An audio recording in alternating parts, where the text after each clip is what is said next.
The middle class is disappearing, and here is why. There was never a moment where everything suddenly collapsed.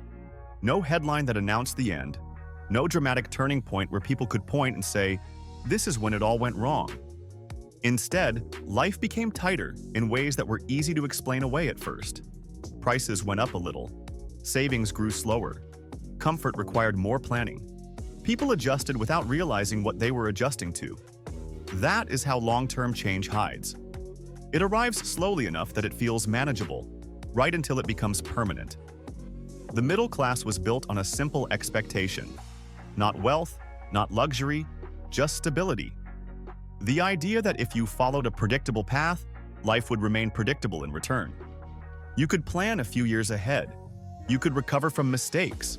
You could absorb surprises without panic. That expectation did not vanish overnight. It weakened gradually. And when expectations weaken instead of breaking, people continue trusting them long after they stop working. What makes this moment confusing is that life still looks functional. People still work full-time. Businesses still operate. Cities still move. But the margin for error has disappeared. One unexpected expense can unravel months of discipline. One delay can cascade into long-term stress. When life loses its buffer, even normal decisions start to feel risky. That constant low-level pressure changes how people live, even when nothing appears wrong on the surface. Wages that no longer match reality. For a long time, people believed effort had a predictable return. You worked harder, you gained experience, and life gradually became easier to manage. That belief did not disappear suddenly. It weakened quietly. Work today demands more attention, more availability, and more emotional energy than ever before. Messages do not stop after office hours. Expectations follow people home. Productivity is tracked, measured, optimized, and pushed constantly. Yet compensation has not kept pace with the real cost of simply existing. Salaries increase slowly while expenses move quickly, creating the illusion of progress without the feeling of relief. Experience used to create leverage. Each year of work built momentum. Today, experience often just means more responsibility layered onto the same financial pressure. Promotions come with longer hours, heavier expectations, and more stress, but rarely deliver the lifestyle shift they once promised. People earn more on paper while feeling poorer in reality. This disconnect creates a quiet emotional tension where individuals question themselves even when they are doing everything right. They feel tired without feeling secure, successful without feeling stable. Over time, this gap reshapes how people think about work. Ambition becomes cautious, risk feels dangerous instead of exciting. People stop expecting progress and start focusing on survival. The problem is not laziness or lack of discipline. It is that wages have slowly lost their ability to create breathing room. When income cannot absorb stress, every decision feels heavier. Life becomes a constant exercise in optimization instead of growth. And that constant pressure drains people without announcing itself. Housing, becoming out of reach. Housing was once the clearest symbol of stability. It was where effort turned into something solid. Over time, that symbol lost its reliability. Prices rose faster than incomes, competition intensified, and even modest spaces began demanding sacrifices that once felt unreasonable. Renting stopped being a temporary phase and became a long-term condition for many. Ownership shifted from expectation to aspiration, and for some, to impossibility. This shift did not happen overnight, which is why it went largely unquestioned. When housing feels unstable, it affects more than finances. It reshapes how people imagine their future. Long-term plans feel risky when the place you live feels temporary. People delay settling down, not because they want flexibility, but because permanence feels financially dangerous. Relationships slow. Family decisions get postponed. Roots remain shallow because the ground does not feel secure. That uncertainty carries a quiet emotional cost that rarely gets acknowledged. Housing no longer provides reassurance. It creates pressure. The place that should feel like refuge becomes a source of calculation and stress. When shelter consumes an outsized portion of income, savings disappear and flexibility vanishes. people begin to feel behind even when they are doing well by traditional standards. This comparison is not to luxury, but to a version of normal that feels increasingly out of reach. When stability itself becomes fragile, everything built on top of it feels conditional. Debt filling the gap. As wages stopped stretching far enough and housing absorbed more income, debt stepped in quietly. It did not arrive as a crisis. It arrived as a solution. Education required it, transportation depended on it, emergencies demanded it. Over time, borrowing stopped being an occasional tool and became part of everyday life. The problem is not the existence of debt. It is how permanent it has become. When debt never fully disappears, it reshapes how people think about the future. Income arrives already assigned. Choices narrow before they appear. People plan around obligations instead of opportunities. Even good possibilities feel risky when finances are already spoken for. Freedom becomes something theoretical rather than practical. People are not trapped by a single decision, but by the accumulation of many reasonable ones that leave no room to breathe. This changes behavior in subtle ways. People avoid risk not because they lack ambition, but because they lack margin. They stay in situations that no longer fit because movement feels dangerous. The middle class once planned forward with confidence. Permanent debt forces people to plan defensively. Life becomes less about growth and more about containment. That shift does not show up as failure. It shows up as constant pressure that never fully turns off. Education losing its guarantee. For a long time, education was presented as the safest path forward. The message was simple and repeated often enough to feel unquestionable. Put in the effort, earn the credentials, and stability would follow. That belief carried families across generations. Over time, that promise weakened without being officially withdrawn. Costs rose dramatically while outcomes became less predictable. Degrees multiplied, but opportunity narrowed. Many people followed the path exactly as advised and still found themselves struggling to gain traction. The disappointment goes deeper than money. It creates a sense of betrayal that is difficult to articulate. When people do everything they are told to do and still fail to reach stability, they begin questioning not just education, but the systems built around it. Trust erodes quietly. People stop believing that effort guarantees reward.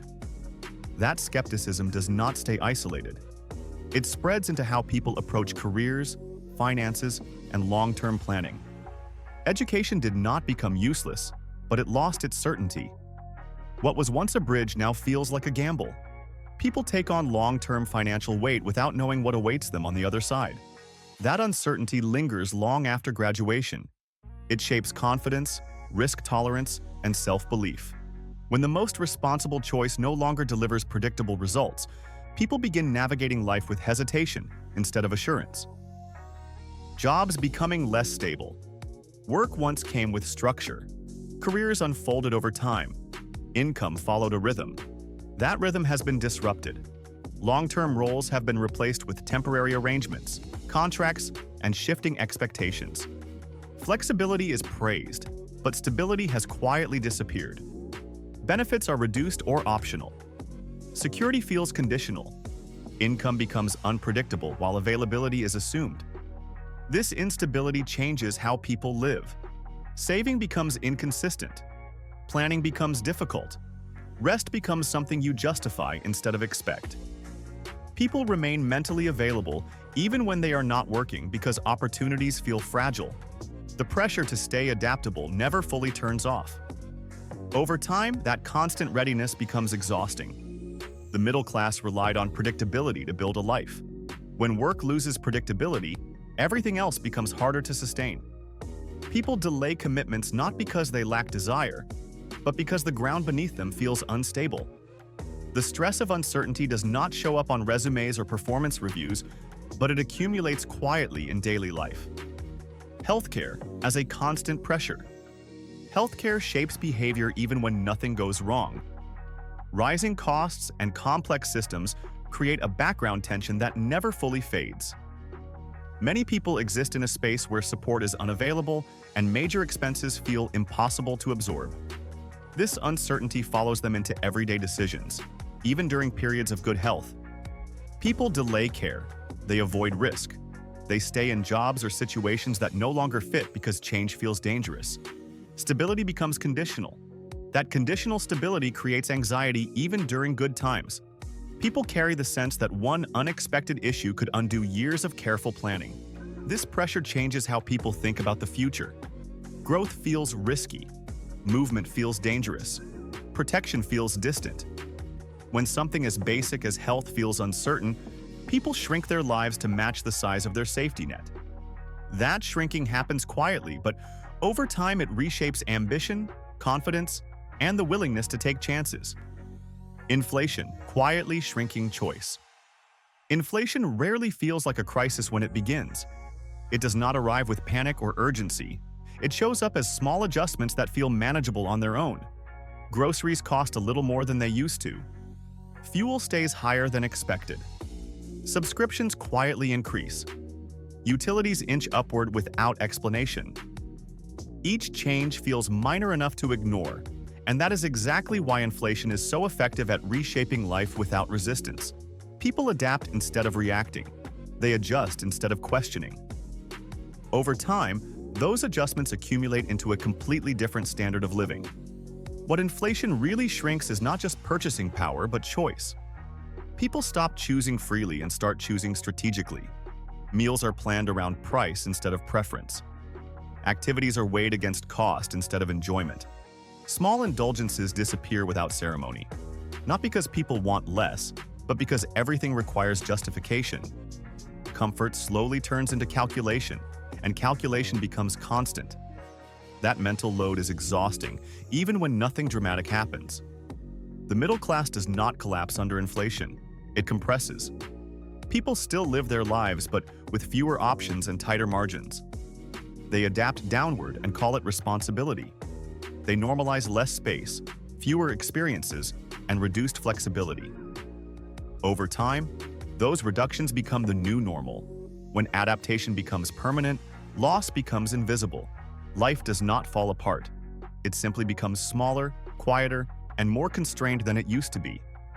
This constant adjustment changes how people feel about the future. Planning becomes cautious. Optimism thins out. People stop expecting improvement and start hoping for stability. Inflation does not destroy life in a single moment. It reshapes it slowly enough that people barely notice what they have given up until it is already gone.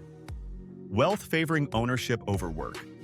The modern economy rewards ownership faster than it rewards effort. This is one of the most important shifts shaping the disappearance of the middle class, and it often goes unnamed. Assets grow at a pace that wages cannot match. Investments appreciate. Property values rise. Meanwhile, income tied to labor struggles to keep up with the cost of living.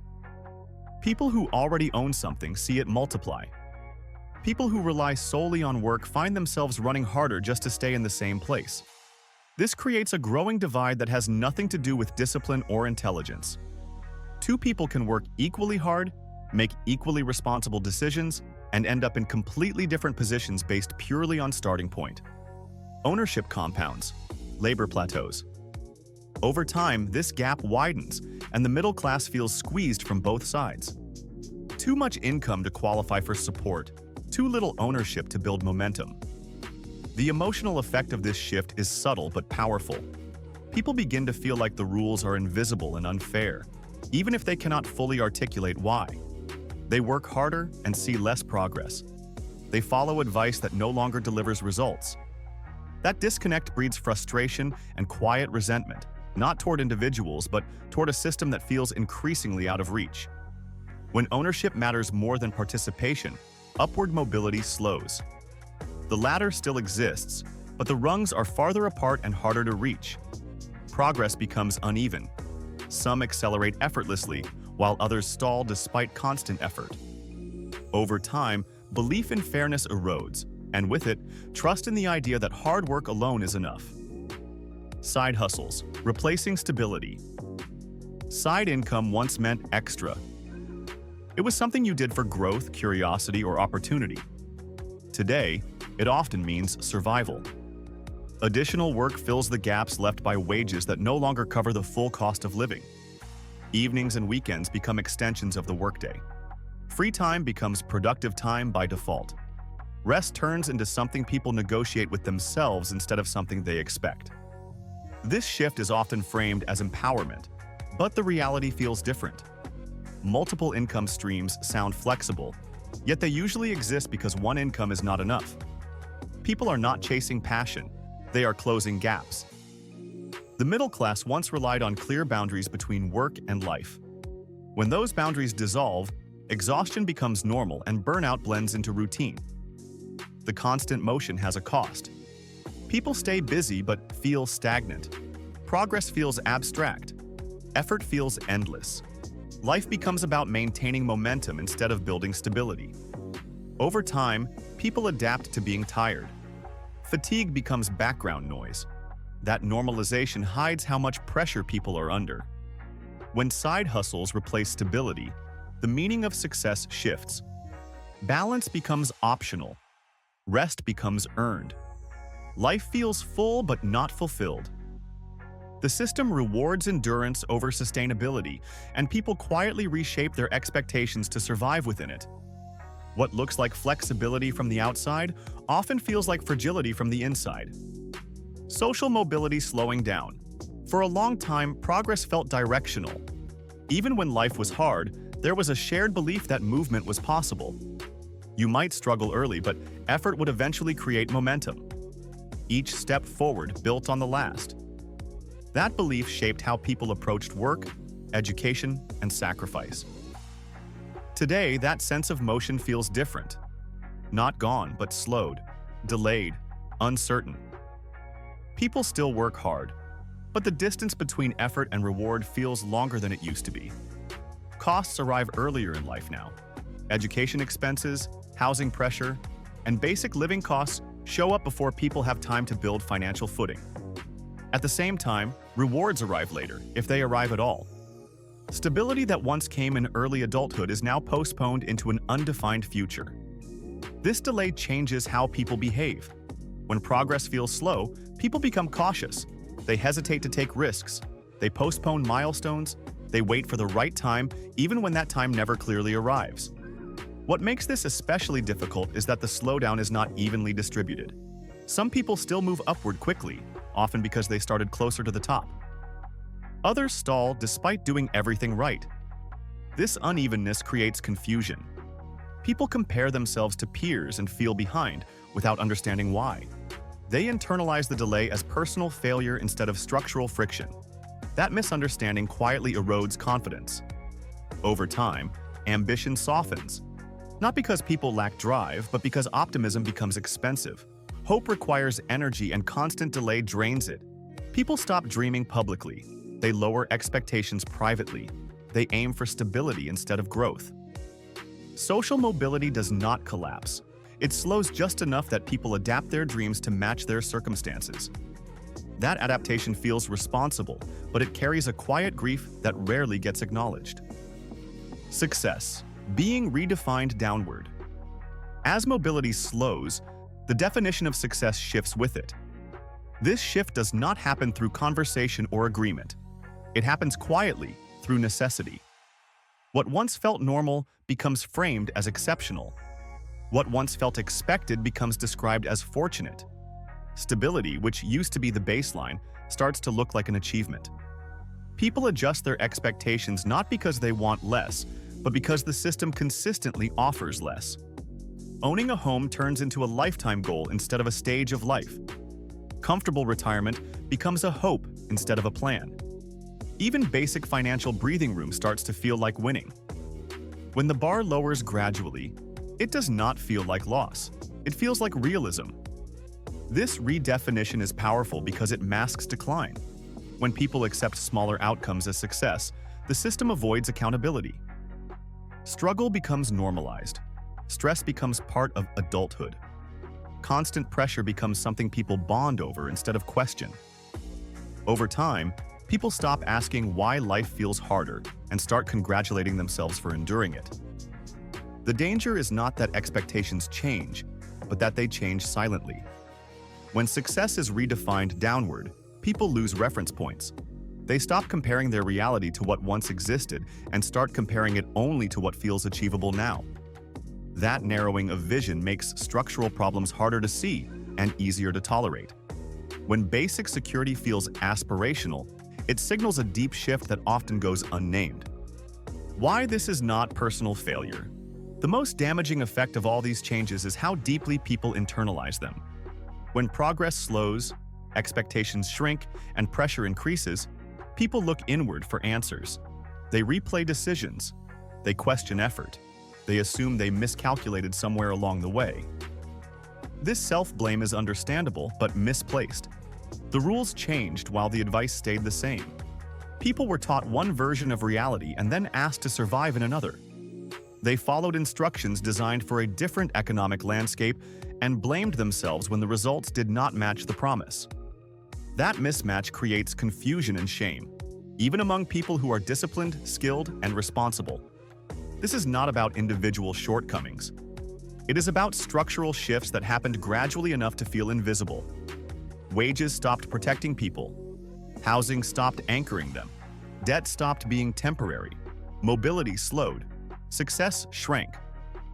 None of this happened because people stopped trying. It happened because the foundation underneath effort was altered. Understanding this matters because it changes how people carry their experiences. When you see the pattern clearly, you stop personalizing pressure. You stop assuming that struggle equals failure. Clarity does not remove difficulty, but it removes unnecessary shame. It allows people to respond strategically instead of emotionally. The middle class is not disappearing because people became careless or lazy. It is disappearing because the conditions that once supported it no longer function the same way. Seeing that truth clearly is not pessimism. It is the first step toward navigating reality with open eyes instead of carrying blame that never belonged to you. Why understanding this matters? Understanding why the middle class is disappearing is more than an intellectual exercise. It is about reclaiming perspective, clarity, and control over decisions that otherwise feel random or unfair. Most people experience the pressure, the rising costs, the uncertainty, the constant adjustments, and internalize it as a personal problem. They replay choices in their heads, wondering if they studied the wrong subjects, accepted the wrong jobs, or took the wrong approach to money. That sense of individual failure is exhausting, and it is unnecessary. The reality is not that people made mistakes. It is that the system around them quietly evolved while the advice and expectations remained frozen in time. Recognizing this changes the way people see their own circumstances, and it allows decisions to be made with less guilt and more strategy. Clarity begins by naming the forces at work. When wages no longer keep pace with the real cost of living, when housing consumes an ever larger share of income, when debt accumulates quietly, when jobs feel temporary, and when wealth grows faster for those who already own than for those who work, people begin to feel trapped without realizing the trap exists. That lack of awareness compounds stress because the cause is invisible. People blame themselves, believing they are the problem. Understanding the structural realities behind these pressures provides perspective. It does not make life automatically easier, but it removes unnecessary shame and misdirected self-criticism. When the weight is understood for what it is, it becomes possible to approach it deliberately rather than reactively. Awareness also enables strategic planning.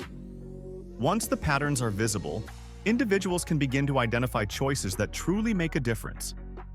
For example, understanding that side hustles are often a response to insufficient wages rather than a failure of ambition helps people approach supplemental income differently, not as a sign of inadequacy, but as a tactical decision.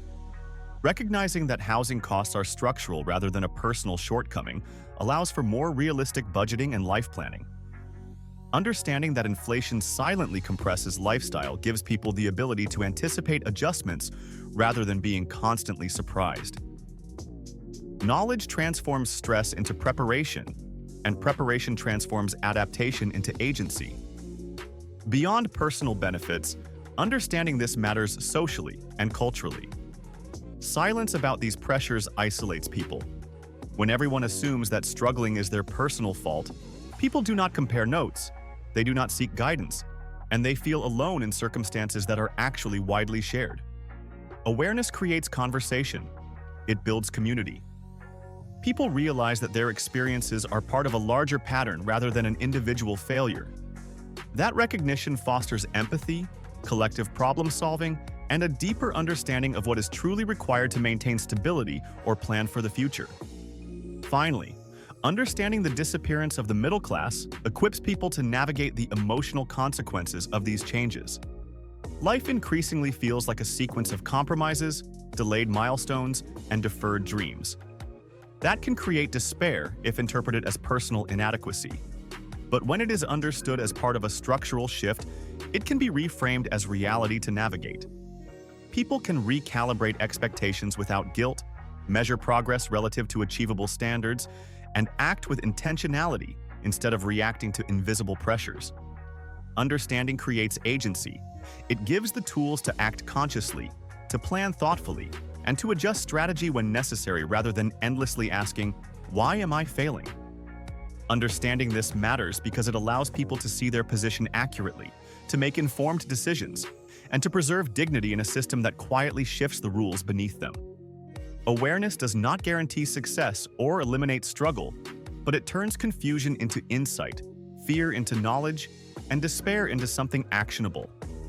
It provides a framework for interpreting life's pressures, not as moral failings, but as systemic realities. That clarity is a foundation. From it, decisions become deliberate instead of reactive, and the middle class, though challenged, can navigate the changing landscape with eyes wide open and choices that are truly informed. If this felt familiar, say something. Support the conversation so it reaches others who feel the same pressure but lack the words for it. Subscribe if you want more honest discussions about money, work, and modern life without pretending everything is fine. Understanding what is happening is not pessimism. It is the first step toward navigating reality with open eyes.